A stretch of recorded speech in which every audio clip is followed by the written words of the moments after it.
Hey guys, and welcome back to the 16th video in my Ableton Live 10 Basics series. In this video, we will cover panning, gain, and digital clipping. Before we begin, just a quick reminder to leave a like down below and hit that subscribe button. This will help me continue to bring valuable content to awesome viewers like you. Alright, let's go over panning. Panning is used when we want to move a sound to either side of the stereo field. This is achieved through lowering or raising the volume of the sound on either speaker. The main reason you would want to make use of panning is because it creates a sense of space within your mix and also adds interest. It also gives different elements some space to breathe instead of fighting to occupy that same space. The panning slider in the arrangement view is located right next to any of your tracks. It's right here where you see the little C character. To adjust it, we simply left click, hold, and drag up or down.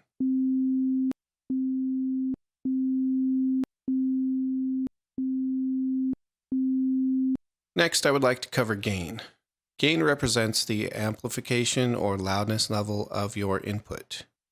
If you want a sound to be louder or quieter, simply make use of a gain knob. Many plugins also have built-in gain knobs to allow you to adjust the loudness levels straight from your plugin. In the arrangement view, you can find a gain slider right next to your pan slider, next to any of your tracks. Again, to adjust, we simply left click and hold and slide up or down on our mouse.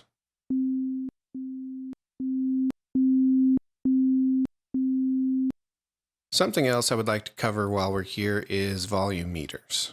As producers, we make use of meters in combination with our ears all of the time.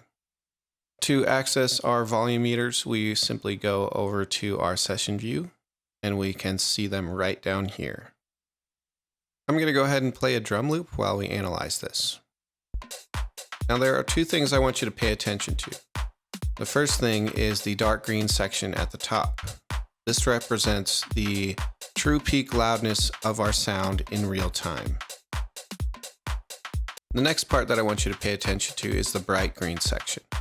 This represents the loudness in RMS, or root mean squared. RMS is a calculated average loudness based on a longer time frame. RMS loudness is a much closer representation of what we as humans hear. I won't dive deep into the science behind how the human ear works, but just know that we perceive loudness much better on sustained sounds versus very quick transient sounds. Alright, the last thing I would like to cover is digital clipping. In the digital world, everything above the 0 dB full scale maximum will be clipped off. What that means is any waveform or sound wave that reaches above this point will be chopped or clipped. I will go ahead and demonstrate what happens whenever you clip a sound. We're going to do this using Ableton's built-in saturator. So what we have here is a nice clean sine wave. Let's go ahead and take a listen.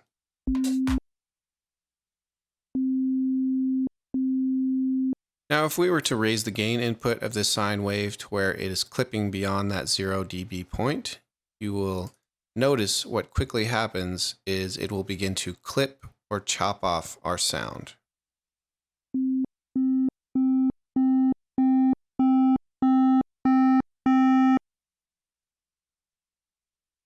This is effectively turning our clean sine wave almost into more like a square wave, because our sound wave cannot go beyond that 0 dB point.